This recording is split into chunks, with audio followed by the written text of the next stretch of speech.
계속해서 대구 경북 소식 전해드리겠습니다.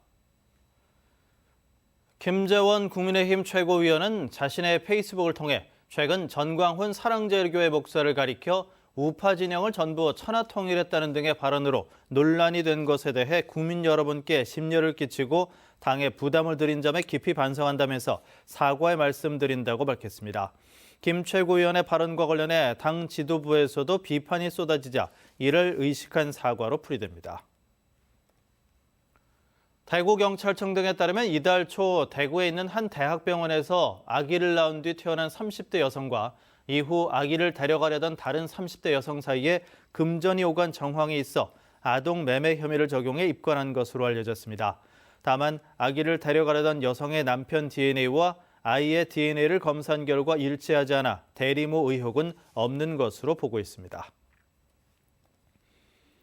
대구 서부경찰서는 지난 2021년 1월부터 1년 반 동안 대구 경북 일대 16개 아파트 건설 현장에서 소속 노조원 채용을 요구하며 노조 전임비와 발전기금 등의 명목으로 11개 업체로부터 1억 3천만 원을 뜯어낸 혐의로 모 건설노조 집행부 김모 씨를 구속했습니다.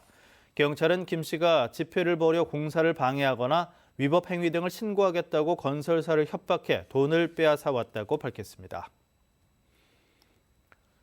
급식과 돌봄 등 교육 공무 노조가 오는 31일 총파업을 선언한 가운데 대구와 경북교육청은 급식을 간편식이나 대체급식, 도시락 지참 등 학교 상황에 따라 운영하기로 했습니다. 돌봄 전담사와 특수교육 실무사 등의 공백에 대해서는 내부 교직원을 최대한 활용해 공백을 줄인다는 방침입니다. 앞서 학교 비정규직연대회의는 지난해 9월부터 해온 교육당국과의 교섭에서 타결점을 찾지 못해 오는 31일 파업에 들어가는데 파업 기간이나 규모 등은 유동적이라고 밝혔습니다. 한국마루노조에 따르면 지난 21일 오전 대구 동구의 한 아파트 건설 현장 인근 숙소에서 마루 시공 노동자 한 명이 숨진 채 동료에 의해 발견됐습니다. 노조는 일주일 내내 쉬는 날 없이 하루 13시간, 일주일에 80시간 이상 일하고도 건강검진 서류에는 하루 8시간 일한 것으로 기재돼 있는 등 불법 하도급과 과로 때문이라며 경찰과 노동청에 진상규명과 대책을 요구했습니다. 정의당 대구시당도 법의 보호를 받지 못하는 취약 노동자의 기본 권리 보호를 위한 법 제정을 촉구했습니다. 구미시는 사행성 업종 같은 등록 제한 업종에서 지역사랑 상품권을 유통하는 행위, 물품 판매나 용역 제공 없이 상품권을 받는 행위, 다른 사람 이름으로 상품권을 사거나 환전하는 행위 등을 단속합니다.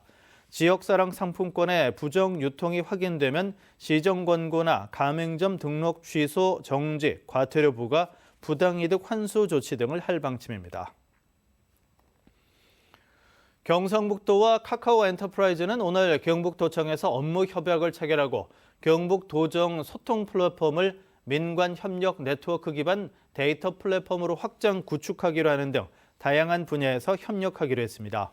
공공 메신저 표준화 모델 개발 외에도 인공지능 기반의 지역 발전 사업 발굴과 교육 등에 협력하고 카카오 엔터프라이즈의 지적 자산을 연계한 문화 관광 분야 홍보 콘텐츠 개발도 하기로 했습니다.